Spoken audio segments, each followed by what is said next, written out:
नमस्कार दोस्तों। सोचिए, आप अपने ही घर में खेती कर रहे हैं, लेकिन आपको यह हक नहीं है कि आप क्या उगाएंगे। अंग्रेज आते हैं और कहते हैं कि आपको अपनी सबसे उपजाऊ जमीन पर खाने के लिए अनाज नहीं बल्कि नील उगाना होगा, और इस इनकार करने पर इतने भारी टैक्स कि आपकी आने वाली पीढ़ियां कर्ज में डूब जाए। इस वीडियो को पूरा देखने के बाद आप बीपीएससी प्री और मेंस परीक्षा में चंपारण सत्याग्रह से आने वाले किसी भी प्रश्न को 100% सटीक और टू द पॉइंट उत्तर में बदल पाएंगे। आज की इस वीडियो में हम चंपारण सत्याग्रह की पूरी पृष्ठभूमि, इसके प्रमुख नायक, ऐतिहासिक घटनाक्रम, गुप्त पहलू और बीपीएससी के लिए इसका क्रिटिकल एनालिसिस एक साथ कवर करेंगे। यह कहानी है 1917 के बिहार के चंपारण की, जहां से एक साधारण वकील मोहनदास करमचंद गांधी महात्मा बने।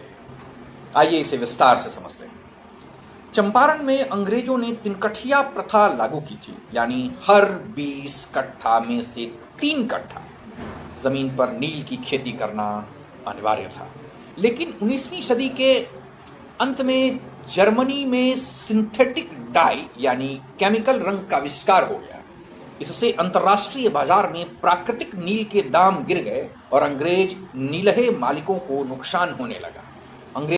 अंग्रेजों ने इस नुकसान की भरपाई के लिए किसानों पर तावान यानी हर्जाना, शराहवेशी यानी लगान वृद्धि और अववाव यानी गैर कानूनी कर जैसे टैक्स ठोक दिए। यहां ध्यान दीजिए, बीपीएससी प्रीलिम्स 2018 यानी कि 63rd बीपीएससी में सीधे पूछा गया था कि चंपारण में तिनकठिया प्रथा के तहत किसने हिस्से पर नील की खेती करना अनिवार्य था, और इसका सही जवाब था 3/20 भाग, यानी कि 1 बीघा में 20 कट्ठा और उस 20 कट्ठे में 3 कट्ठा। जब किसान पूरी तरह पिस रहे थे, तब सामने आए राजकुमार शुक्ल। वे 1916 के कांग्रेस के लखनऊ अधिवेशन में पहुंचे और गांधी जी से चंपारण आने का आग्रह किया। गांधी जी के मना करने के बावजूद वे कानपुर और अहमदाबाद तक उनके पीछे गए और आखिरकार उन्हें बिहार आने के लिए मना लिया। अप्रैल 1917 में जब गांधी जी पटना और मुजफ्फरपुर होते हुए मोतिहारी पहुंचे, तो ब्रिटिश अधिकारियों ने उन्हें चंपारण छोड़ने पर का कानूनी नोटिस दे दिया, लेकिन गांधी जी ने हटने से साफ मना कर दिया। बीपीएससी प्रीलिम्स 2020 यानी कि 66 बीपीएससी में सवाल आया था कि गांधी जी को चंपारण आने का निमंत्रण किसने दिया था। इसका जवाब था राजकुमार शुक्ल।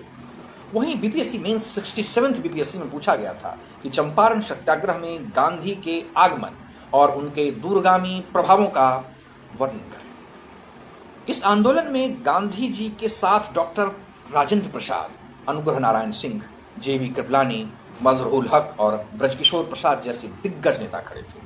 साथ ही पीर मोहम्मद मुनीस जैसे पत्रकार ने अपने प्रताप अखबार के जरिए किसानों की आवाज उठाई।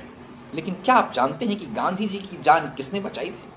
अंग्रेज अधिकारियों ने एक रसोई बतख मियां पर दबाव डाला था कि वे गांधी जी के दूध में जहर मिला दें, लेकिन बतख मियां ने अपनी जान की बाजी लगाकर गांधी जी को सावधान कर दिया।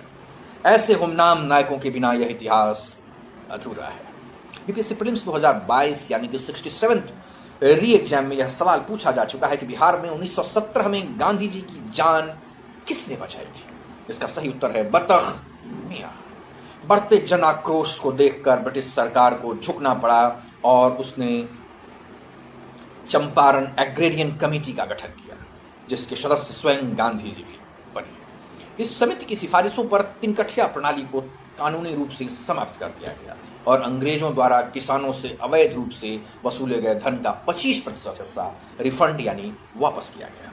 जब लोगों ने पूछा कि सिर्फ 25% ही क्यों, तो गांधी जी ने कहा, पैसा महत्वपूर्ण नहीं है, महत्वपूर्ण है यह कि ब्रिटिश हुकूमत का घमंड टूटा और उन्हें झुकना पड़ा। इसी सफलता के बाद रविंद्रनाथ टैगोर ने उन्हें महात्मा की उपाधि दी थी। चंपारण सत्याग्रह सिर्फ एक राजनीतिक आंदोलन नहीं था।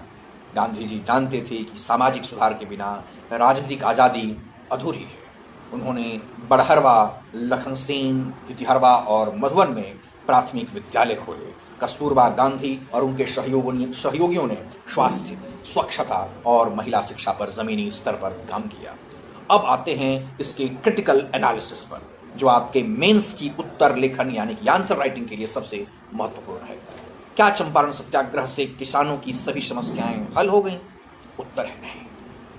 चंपारण सत्याग्रह ने नीलहे गोरे बागान मालिकों के अत्याचारों को तो खत्म कर दिया, लेकिन जो स्थानीय भारतीय जमींदार थे उनका शोषण जारी रहा।